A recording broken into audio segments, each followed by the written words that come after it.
اعوذ باللہ من الشیطان اللعین الرجیم بسم اللہ الرحمن الرحیم الحمد للہ رب العالمین الصلاة والسلام علی اشرف الانبیاء والمرسلین وعلی آلہ طیبین الطاہرین المعصومین الذین اذهب اللہ عنہم الرجس وطہرہم تطہیرا اللہم صل علی محمد وآل محمد اللہم اخرجنا من الظلمات الوہم واکرمنا بنور الفہم اللہم افتح علینا ابواب رحمتک وانشر علینا خزائن علومک برحمتک یا ارحم الراحمین۔ عزیزان محترم، کتاب روح مجرد میں مرحوم سید ہاشم حداد موسوی کے حالات زندگی کو بیان کیا گیا اور ان کے قوم کے سفر سے متعلق مرحوم آیت اللہ سید محمد حسین حسینی طہرانی اس مطلب کو بیان کر رہے تھے کہ حضرت فاطمہ معصومہ سلام اللہ علیہا کی قبر اطہر کی نورانیت بہت متاثر کن نورانیت ہے، لیکن مرحوم سید ہاشم حداد حضرت معصومہ کی زیارت کے علاوہ ہر روز قم میں موجود قبرستانوں میں جا کر وہاں بھی زیارت قبور مؤمنین انجام دیا کرتے تھے۔ لہٰذا قبرستان شیخان قم کا ایک بہت ہی قدیمی قبرستان ہے کہ جس کی قدمت 1000 سال سے پرانی ہے، اور اس میں 600 سے زائد نامور گراں قدر علماء مدفون ہیں۔ یہ بہت ہی قدیمی قبرستان ہے اور مرحوم ہاشم حداد اس قبرستان کی زیارت سے نہایت مسرور ہوتے تھے اور ایک وجد کی کیفیت ان کے اندر ایجاد ہوتی تھی۔ لہٰذا وہ اس قبرستان کی نورانیت سے متعلق فرماتے تھے کہ قبرستان شیخان بہت ہی نورانی اور بابرکت قبرستان ہے۔ خدا جانتا ہے کہ کتنی مقدار میں اور کتنی تعداد میں نفوس قدسیہ اور نفوس طیبہ اس قبرستان کے اندر مدفون ہیں۔ لہٰذا حضرت فاطمہ معصومہ سلام اللہ علیہا کی قبر اطہر کے علاوہ اس قبرستان شیخان نے قوم اور قوم کے اطراف کی فضاؤں کو اور ماحول کو بالکل نورانی کر رکھا ہے اور ملائم کر رکھا ہے، یعنی وہ قدورتیں جو فضا کے اندر اور ماحول کے اندر جو آلودگی پائی جاتی ہے، یہ آلودگی مادی نہیں ہے بلکہ معنوی آلودگیاں ہیں، اس سے یہ فضائے قوم جو ہے وہ ملائم ہے، یعنی وہ قدورتیں اس میں نہیں پائی جاتی ہیں۔ لہٰذا حضرت فاطمہ معصومہ سلام اللہ علیہا کی جو زیارت ہے اس کے علاوہ مرحوم سید ہاشم حداد قبرستان شیخان میں جا کر وہاں قبور مومنین کی زیارت کیا کرتے تھے۔ مرحوم آیت اللہ سید محمد حسین حسینی طہرانی یہاں مرحوم ہاشم حداد سے اس مطلب کو بھی نقل کر رہے ہیں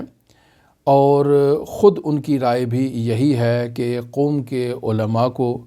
قوم کے طلاب کو اور زائرین حضرت فاطمہ معصومہ سلام اللہ علیہا کو اس قبرستان شیخان جو بطور خاص ایک قدیمی قبرستان ہے، اس کی معنوی اور ملکوتی فضا سے غافل نہیں ہونا چاہیے اور باقاعدگی سے اس قبرستان میں ارواح مؤمنین کی زیارت کے لیے، قبور مؤمنین کی زیارت کے لیے انہیں جانا چاہیے اور اس قبرستان کے آثار کو متروک اور محو ہونے سے بچانا چاہیے۔ لہٰذا اس قبرستان کی اہمیت کے بارے میں آیت اللہ طہرانی کچھ سطور کو یہاں تحریر کر رہے ہیں اور در واقع اس قبرستان میں مدفون شخصیات کی عظمت کو اور جلالت کو بیان کر رہے ہیں۔ سب سے پہلے جس شخصیت کا یہاں پر ذکر کیا جائے وہ حضرت زکریا ابن ادریس بن عبداللہ بن سعد اشعری قمی ہیں۔ یہ شخصیت کوئی معمولی شخصیت نہیں ہے، یہ اسی قبرستان میں مدفون ایک اور دوسری شخصیت جن کا نام زکریا ابن آدم ہے، یہ ان کے چچا زاد بھائی ہیں آپس میں دونوں۔ یہ زکریا بن ادریس بن عبداللہ بن سعد اشعری قمی حضرت امام جعفر صادق علیہ آلاف و تحیت و ثنا کے صحابی ہیں، حضرت امام موسیٰ کاظم علیہ الصلاۃ والسلام کے بھی صحابی ہیں، اور پھر حضرت امام علی ابن موسیٰ الرضا علیہ آلاف و تحیت و ثنا کے بھی صحابی ہیں۔ علماء الرجال نے اس زکریا بن ابن ادریس بن عبداللہ بن سعد اشعری قمی کی عظمت و جلالت و وثاقت کے بارے میں مطالب تحریر کیے ہیں، اور ان کے بارے میں یہ مطالب نقل کیے ہیں۔ مثلا شیخ قشی ایک صحیح السند روایت سے اس مطلب کو نقل کرتے ہیں کہ زکریا ابن آدم، جو زکریا ابن ادریس بن عبداللہ بن سعد اشعری قمی کے چچازاد بھائی تھے، یہ کہتے ہیں کہ میں زکریا ابن ادریس کی وفات کے ایام میں رات کے ابتدائی لمحات میں امام علی ابن موسیٰ الرضا علیہ آلاف و تحیت و ثنا کی خدمت میں شرف یاب ہوا۔ حضرت نے مجھ سے زکریا ابن ادریس کے بارے میں سوالات کرنا شروع کیے، اور ان کی جو زندگی ہے اس کے بارے میں ہماری گفتگو ہوئی، تو حضرت امام رضا ان کے لیے دعا کرتے ہیں کہ اللہ ان پر اپنی رحمت نازل فرمائے، اور پھر مسلسل مجھ سے امام رضا علیہ السلام نے زکریا ابن ادریس کے بارے میں گفتگو کی کہ تمام رات اس گفتگو میں گزر گئی، اور صبح کا وقت ہو گیا اور امام علی ابن موسیٰ رضا نے صبح کی نوافل اور نماز ادا کی۔ تو اب آپ خود اس مطلب سے زکریا ابن ادریس کی اہمیت کا اندازہ لگا سکتے ہیں کہ امام معصوم تمام رات اس شخصیت کی زندگی کے بارے میں، ان کے حالات کے بارے میں ان کے چچازاد بھائی زکریا ابن آدم سے گفتگو میں مصروف رہے۔ تو یہ کوئی معمولی شخصیت نہیں ہے۔ امام اپنی زندگی کو بطالت میں اور فضولیات میں ضائع نہیں کرتے ہیں، بس تمام رات جو زکریا ابن ادریس کے بارے میں گفتگو کی جا رہی ہے، تو اس کا مطلب ہے کہ اس شخصیت کی عظمت کو اجاگر کرنا امام علی ابن موسیٰ الرضا کے نزدیک بہت ہی ضروری ہے۔ اور پھر دوسری شخصیت جو اس قبرستان میں مدفون ہے وہ یہی زکریا ابن ادریس کے چچازاد بھائی زکریا ابن آدم بن عبداللہ بن سعد اشعری قمی ہیں۔ اس زکریا ابن آدم کو یہ اعزاز حاصل ہے کہ انہوں نے 4 امام معصوم کے دور کو درک کیا ہے۔ حضرت امام جعفر صادق کے بھی صحابی ہیں، حضرت امام موسیٰ کاظم کے بھی صحابی ہیں، حضرت امام رضا کے وکیل بھی ہیں اور خاص صحابی ہیں، اور حضرت امام محمد تقی کے بھی وکیل ہیں اور ان کے بھی خاص صحابی ہیں۔ پس زکریا ابن آدم بھی ایک خاص مقام رکھتے ہیں حضرات ائمہ معصومین علیہم الصلاۃ والسلام کے نزدیک۔ ایک واقعہ پہلے جو نقل کر دیا کہ تمام رات امام علی ابن موسیٰ رضا زکریا ابن آدم سے زکریا ابن ادریس کے بارے میں گفتگو میں مصروف رہے۔ ایک واقعہ یہ بھی ہے کہ زکریا ابن آدم جب حج کی سعادت کے لیے امام رضا کے ساتھ تشریف لے گئے تو امام رضا نے ان کو اپنے کجاوے میں جگہ دی، اور ان کے ساتھ امام رضا کے ساتھ وہ ان کی معیت میں انہوں نے سفر کیا۔ زکریا ابن آدم سے متعلق نقل ہوا ہے حضرت امام علی ابن موسیٰ الرضا علیہ آلاف و تحیت و ثنا سے کہ وہ فرماتے ہیں المأمون علی الدین والدنیا، کہ یہ امین ہے دین اور دنیا کے بارے میں۔ کون؟ زکریا ابن آدم۔ پس یہ کوئی معمولی شخصیت نہیں ہے۔ روایت میں نقل ہوتا ہے کہ یہ زکریا ابن آدم آتا ہے امام علی ابن موسیٰ الرضا علیہ آلاف و تحیت و ثنا کی نورانی بارگاہ میں۔ امام رضا علیہ السلام سے کہتا ہے کہ مولا، میں سرزمین قوم کو ترک کرنا چاہتا ہوں، چونکہ اس سرزمین قوم میں صفحاء کی تعداد بہت زیادہ ہے، یعنی ایسے افراد جو اہل خرد نہیں ہیں، صفی ہیں، ان کی تعداد زیادہ ہے، لہٰذا میں سرزمین قوم کو ترک کرنا چاہتا ہوں۔ بعض کلمات میں یہ یوں بیان ہوا ہے کہ میں اپنے خاندان کو ترک کرنا چاہتا ہوں اور سرزمین قوم سے باہر جانا چاہتا ہوں۔ تو امام رضا علیہ الصلاۃ والسلام نے جو جواب انہیں بیان کیا، اس جواب کو بھی 2 انداز میں نقل کیا گیا ہے۔ ایک انداز یہی ہے کہ تم اپنے خاندان کو ترک کر کے قوم کی سرزمین کو ترک نہ کرو، چونکہ خداوند متعال نے تمہارے خاندان سے عذاب کو مرتفع کر رکھا ہے تمہاری بدولت، اور تمہارے وجود کی برکت سے عذاب کو مرتفع کر رکھا ہے، ایسے ہی جیسے امام موسیٰ کاظم کی بدولت خداوند متعال نے بغداد سے عذاب کو مرتفع کر رکھا ہے۔ بس زکریا ابن آدم کا مقایسہ فرما رہے ہیں امام علی ابن موسیٰ رضا امام معصوم سے، اور وہ بھی امام موسیٰ کاظم باب الحوائج سے، کہ اے زکریا جیسے بغداد کی سرزمین موسیٰ ابن جعفر کی وجہ سے عذاب سے محفوظ ہے، اے زکریا ابن آدم قوم کی سرزمین میں تمہارا خاندان تمہاری بدولت عذاب الہی سے محفوظ ہے۔ اور بعض نقلوں میں سرزمین قوم کا ذکر ہوا ہے، یعنی تمہارا خاندان نہیں بلکہ پوری سرزمین قوم تمہارے وجود بابرکت کی وجہ سے عذاب الہی سے محفوظ ہے اور امان میں ہے، ایسے ہی جیسے بغداد کی سرزمین موسیٰ ابن جعفر کے وجود بابرکت کے طفیل عذاب الہی سے محفوظ ہے۔ پس زکریا ابن آدم اس قدر بلند رتبہ رکھتا ہے امام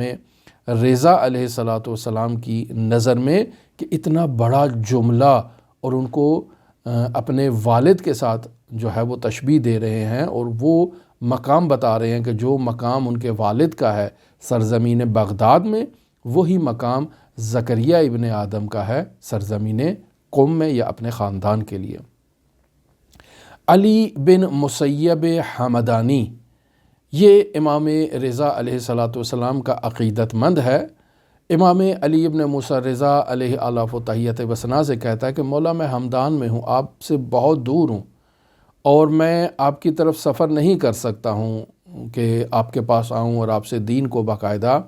سیکھوں اور دینی مسائل کے بارے میں آپ سے سوال کروں، تو آپ مجھے بتائیں میں کس سے رجوع کروں اور کس سے معالم دین کو اخذ کروں۔ تو امام علی ابن موسیٰ رضا اسے زکریا ابن آدم کی طرف ارجاع دیتے ہیں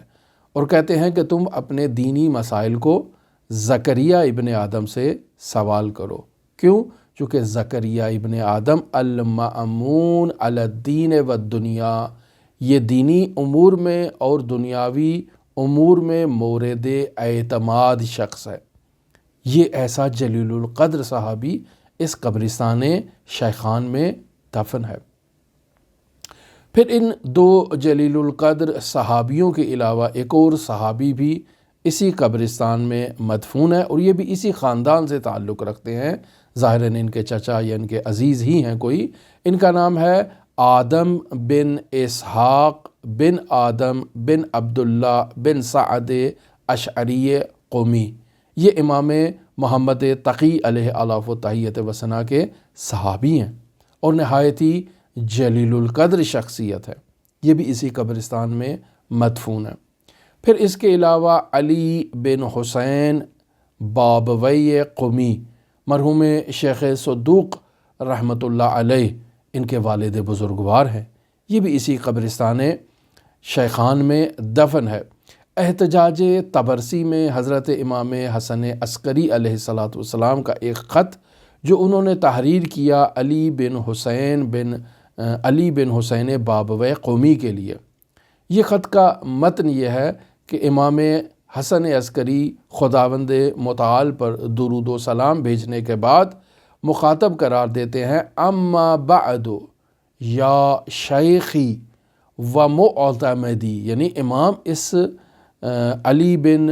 حسین بابوی قومی کو شیخ کہہ رہے ہیں۔ شیخ کا کلمہ اگر اس سے مخاطب قرار دیا جائے تو یعنی بہت ہی عظمت اور جلالت کے اوپر اس شخصیت کی دلالت کرتا ہے۔ اور پھر اس کے بعد امام نے معتمدی کا کلمہ بھی استعمال کیا، یعنی تم میرے مورد اعتماد شخص ہو۔ فرماتے ہیں اما بعد یا شیخی و معتمدی یا ابا الحسن علی بن حسین قومی، اے علی بن حسین قومی جو آپ میرے لیے شیخ کی ایک حیثیت رکھتے ہیں اور میرے لیے مورد اعتماد کی حیثیت رکھتے ہیں۔ وفق اللہ لمرضاتہ وجعل من صلبک اولادا صالحین برحمتہ، کہ خداوند متعال آپ کو اپنی مرضات یعنی اللہ کی جو مرضات ہیں، خداوند متعال آپ کو اللہ کی رضا کے اوپر جو ہے وہ کامیاب کرے، موفق کرے کہ آپ اللہ کی رضا کو حاصل کر سکیں۔ وجعل، اور خداوند متعال قرار دے، من صلبک، آپ کی پشت میں سے، اولادن، ایک ایسی اولاد کو قرار دے کہ صالحین، جو اولاد صالح ہو، اور خدا اپنی رحمت کے طفیل آپ کے اوپر یہ نظر کرم کرے۔ یا شیخی وعمر جمیع شیعتی بالصبر، اے شیخ علی بن حسین بابوی قمی، ہمارے شیعوں کو صبر کی تلقین کرو۔ اور پھر یہ خط آگے ادامے ہے۔ تو اب آپ دیکھیں کہ شیخ صدوق رحمۃ اللہ علیہ کے والد بزرگوار علی بن حسین بابوی قمی، کہ جو امام حسن عسکری کے نزدیک اس قدر جو جلیل القدر شخصیت ہے کہ اس کے لیے ایسے کلمات تحریر کیے اور کتابت کیے امام عسکری علیہ السلام نے۔ پانچویں شخصیت جو اس قبرستان میں قابل ذکر ہیں، جنہیں آیت اللہ طہرانی یہاں پر بیان کر رہے ہیں، وہ ہیں محدث محمد ابن قولوی۔ یہ شیخ مفید رحمۃ اللہ علیہ کے استاد ابو القاسم جعفر بن قولوی کے والد بزرگوار ہیں۔ خود ابو القاسم جعفر جو ہے وہ ادھر قازمین میں مدفون ہے، لیکن یہ محدث محمد ابن قولوی یہاں قبرستان ابن بابوی میں دفن ہے۔ چھٹی شخصیت جس کے نام یہاں آیت اللہ طہرانی ذکر کر رہے ہیں، وہ ہے شیخ فاضل سدید قطب الدین سعد بن ہیبت اللہ راوندی۔ یہ وہ شخصیت ہیں کہ جنہوں نے نہایتی گراں قدر کتاب خرائج تحریر کی ہے، اور ایک بہت ہی مشہور و معروف کتاب ہے قصص العلماء، یہ انہی شخصیت کی لکھی ہوئی کتاب ہے۔ لہٰذا ان کا مزار جو ہے وہ قبرستان شیخان میں نہیں بلکہ حرم مطہر حضرت فاطمہ معصومہ سلام اللہ علیہا کے صحن میں موجود ہے۔ ساتواں مورد جسے نہایتی عظمت کے ساتھ بیان کیا جاتا ہے، وہ ہے میرزا قمی رحمۃ اللہ علیہ، صاحب کتاب قوانین۔ ان کے بارے میں آیت اللہ طہرانی جو ان کے القاب تحریر کر رہے ہیں، اس سے معلوم ہو جاتا ہے کہ میرزا قمی کو معمولی شخصیت نہیں ہے۔ مثلا خاتم الفقہاء کا لفظ استعمال کیا، خاتم الفقہاء والمجتہدین، افضل المدققین والمحققین جناب مرزا ابو القاسم معروف بمحقق قمی رحمۃ اللہ علیہ، یہ بھی قبرستان شیخان میں مدفون ہے، زکریا بن آدم کے قریب۔ پھر آیت اللہ طہرانی فرماتے ہیں کہ اخیراً ایک بہت عظیم عارف اور سالک گزرے ہیں جن کا نام ہے مرحوم ہیدجی، یہ بھی اسی قبرستان میں مدفون ہے، مرحوم ہیدجی۔ اور پھر ایک بہت عظیم عارف، بہت جلیل القدر شخصیت ملا حسین قلی حمدانی رحمۃ اللہ علیہ کے گراں قدر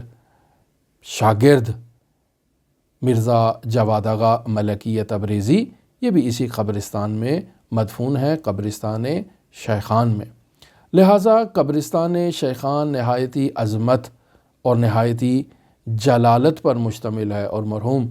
ہاشم حداد اس قبرستان کی نورانیت سے بہت زیادہ متاثر ہوئے جب اس قبرستان کی انہوں نے آ کر یہاں